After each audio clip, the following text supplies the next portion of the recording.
तो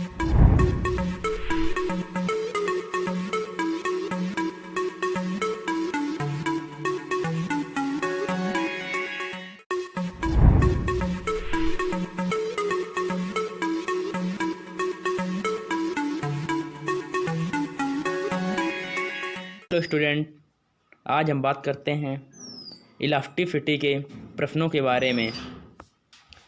पहला जैसे कि दिया है, किसी पदार्थ का यांग प्रत्यास्थता गुणांक सबसे अधिक होगा? स्टील में, रबड़ में, लकड़ी में, प्लास्टिक में। विद्यार्थियों, आपको पता है कि सबसे ज़्यादा यांग प्रत्यास्थता गुणांक स्टील में होता है। यदि यहाँ पर हमको हाथी दांत दिया होता तो स्टील से अधिक प्रत्यास्थ हाथी दांत है। इसका जो ए ऑप्शन है वो राइट है। अब हम बात करते हैं दूसरे प्रश्न पे। हुक के नियम के अनुसार यदि प्रतिबल बढ़ता है तो प्रतिबल तथा विकृति का अनुपात होगा। जो हुक का नियम है वो लघु विकृतियों के लिए प्रतिबल विकृत के अनुक्रमानुपाती होती है, अर्थात प्रोपोर्शनल होती है। इसलिए ई बराबर प्रतिबल बटे विकृति।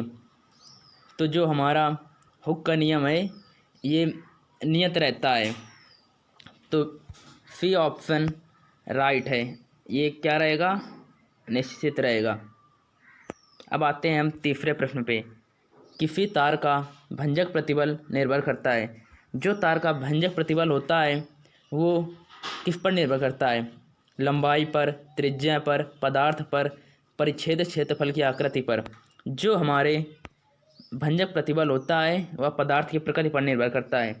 सी ऑप्शन राइट। अब हम बात करते हैं चौथे प्रश्न पे।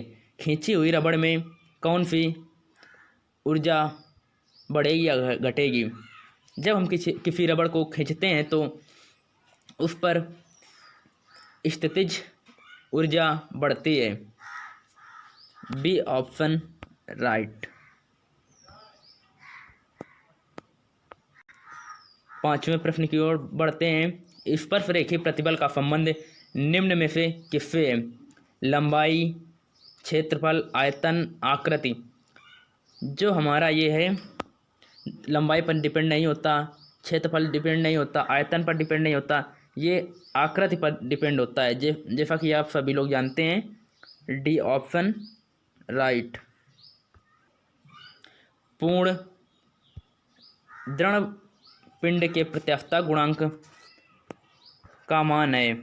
जो हमारा पूर्ण दृढ़ प्रत्यास्थता गुणांक होता है उसका मान क्या होता है? 0, 1, अनंत, कोई भी अशून्य मान।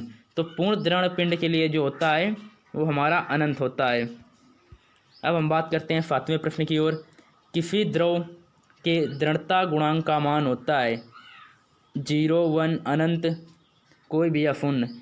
तो जो द्रव होता है उसके लिए दृढ़ता गुणांक का मान 0 होता है। आठवें प्रश्न की ओर। वह पदार्थ जिसमें प्रत्यास्थता उत्तर प्रभाव लगभग नगण्य होता है। प्रत्यास्थता उत्तर प्रभाव जानते हो क्या होता है? कि किसी वस्तु पर जब हम खींचते हैं तो वह अपनी तुरंत अवस्था प्राप्त कर ले, ज़्यादा समय ना ले। तो तांबा, चांदी, रबड़, क्वार्ट्ज। तो इसमें हमारा जो होगा वो चौथा ऑप्शन राइट होगा। किसी आदर्श गैस की दी गई मात्रा का दाब P तथा ताप T है। इसका समतापी आयतन प्रत्यास्थता गुणांक क्या होगा? हम जानते हैं E बराबर होता है हमारा P समतापी आयतन के लिए। तो इसका ऑप्शन ए राइट। उपरोक्त प्रश्न में गैस का स्थिरोम आयतन प्रत्यास्थता गुणांक होगा। तो E5 इक्वल गामा P। तो हमारा बी ऑप्शन राइट। 11 में दिया है कि विमीय सूत्र ML-1 T की घात -2 में कौन सी भौतिक राशि प्रदर्शित नहीं होती है? जो दाब, प्रतिबल, विकृति, दृढ़ता गुणांक। जो हमारी विकृति है वो बीमाहीन, मात्रकहीन है, इसलिए हमारा सी ऑप्शन राइट होगा।